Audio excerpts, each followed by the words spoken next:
Hi everyone, here we've got a Ulefone Note 8P and let me share with you how to check IMEI and serial number on this device.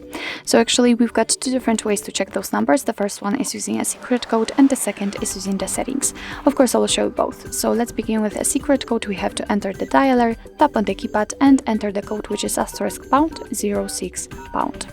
And as you can see, by this code we are provided with both IMEI numbers and also a serial number attached to this device. Let's tap on OK and let me show you another way to check those numbers. If for some reason the secret code won't work, you can still check it using the settings. So let's enter. Now let's scroll down to the very bottom and tap on System. Sorry, not System. About Phone. Let's enter About Phone. And here we have to scroll down. And as you can see here, we've got both IMEI numbers for both SIM slots. And if you'd like to check the serial number, you have to enter model and hardware. And as you can see here, we've got the serial number of this device. So actually, this is it. This is how to check IMEI and serial number in your Ulefone Note 8P.